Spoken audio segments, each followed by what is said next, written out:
अच्छा जी, राइटिंग का ये है कि जी राइटिंग में देखिए जो आप लेटर लिखते हैं ना, जो केस नोट्स आप सिलेक्ट करते हैं वो सारा आपके राइटिंग टास्क में लिखा हुआ क्लियर कि आप लिख किसको रहे हैं और आपने उसको बतानी कौन सी चीज़ें।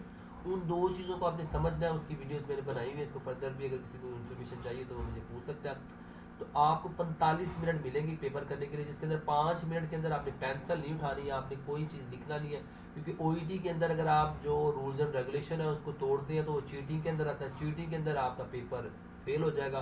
तो फेल हो जाता है तो आपके सारे के सारे 1,20,25,000 ज़ाया हो जाएगा। तो आपने चीटिंग नहीं करनी, रूल्स एंड रेगुलेशन को याद रखना है। याद में ये है कि सबसे पहले 5 मिनट के अंदर आपने क्या करना है, आपने सिर्फ पढ़ना है, राइटिंग टास्क को समझना है, सेटिंग को समझना है कि आप क्या क्या कर रहे हैं, और फिर जो लेटर जिसको लिख रहे हैं वो कौन है, इन्फॉर्मेशन उसके लिए कौन कौन सी चाहिए, सारा स्केच अपने जेब में बनाना है। फोकस किसको रखना है, रीडर को, कि जो जिसने ये लेटर पढ़ना है उसको मैंने ये सारा, उसको पर्पस क्लियर होना चाहिए, उसको कॉन्टेक्स्ट क्लियर होनी चाहिए, उसके लिए कंसिस्टेंसी होनी चाहिए, क्लैरिटी नजर आनी चाहिए मेरे लेटर के अंदर।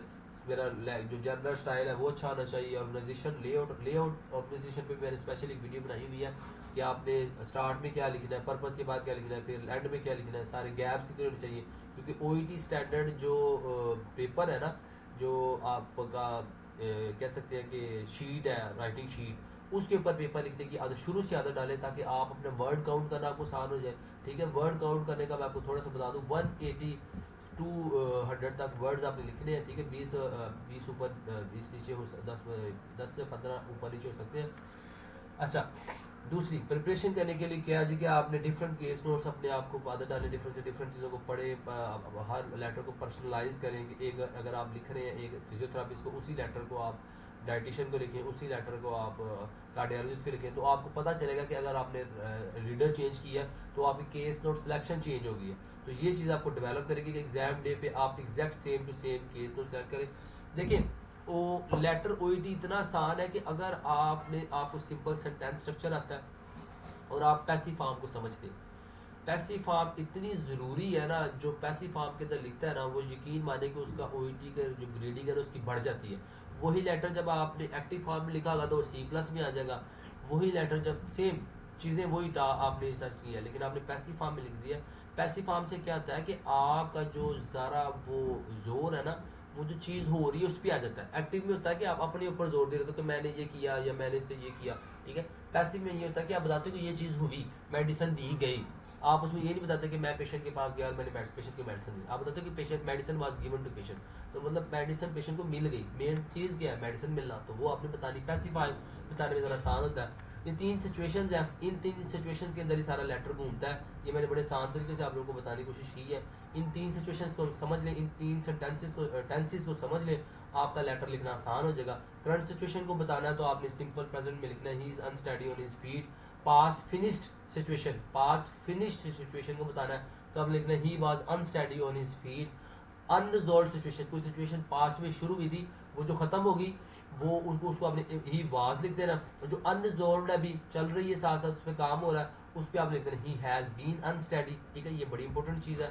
ठीक है, पास होने का तरीका यही है कि ज़्यादा से ज़्यादा टाइम जो आप प्लानिंग के लिए स्पेंड करते हैं उसको अच्छी तरह से स्पेंड करें। फिर केयरफुली नोट्स को सिलेक्ट करें। ठीक है, ऑर्गेनाइज करें, आप स्केच बना सकते हैं। ठीक है, और लिखने से पहले या रीडर के बारे में लाजमी सोचें। ठीक है, क्रॉस मिस्टेक एंड कैरियर, अगर कोई ऐसी मिस्टेक हो जाती है कि आपको लग रहा है तो आप उसको थोड़ा सा क्रॉस करके आगे कंटिन्यू शुरू कर दें। वो मिटाने मटूने के चक्कर में ना पड़े, उससे अनटाइडी हो जाता है। एक दो लेटर्स ऐसे भी लोगों ने रिमार्क्स दिए कि वो लेटर ठीक करके आए थे लेकिन उन्होंने मिटाया बहुत ज़्यादा था। तो जो मिटाना होता है ना उसके वो नेगेटिव मार्क्स होते हैं। कोशिश करें पहले से प्लान करके लिखें कि आपने लिखना क्या है, स्केच बना के लिखें। और दूसरी चीज़ है कि अगर कोई चीज़ थोड़ी सी गलत होगी तो उसको क्रॉस कर के आप आगे कंटिन्यू कर दें। इसके जो है ना वो पॉजिटिव आपके रिमार्क्स होंगे, बजाय ये कि आप रबर से मिटा मिटा के बार बार लिख रहे हैं। सॉरी। तो ठीक है, और अपने लिए टाइम जरूर निकालें। आपके पास 40 मिनट बचते हैं तो 30 मिनट के अंदर लेटर लिख के अगले 10 मिनट के अंदर आप प्रूफ रीड करें कि आपने ठीक लिखा है। क्योंकि बहुत सारी गलतियां आप अपने ही लेटर को ठीक करते रहेंगे।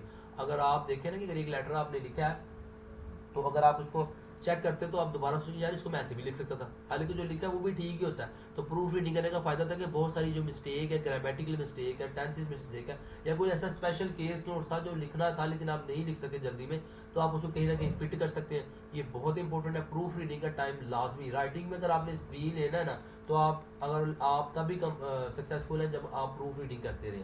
जब आप प्रूफ रीडिंग करते रहे तो आप राइटिंग में इजीली जो है ना आप ले सकते हैं बी। ठीक है, वैरायटी वही बात सेम।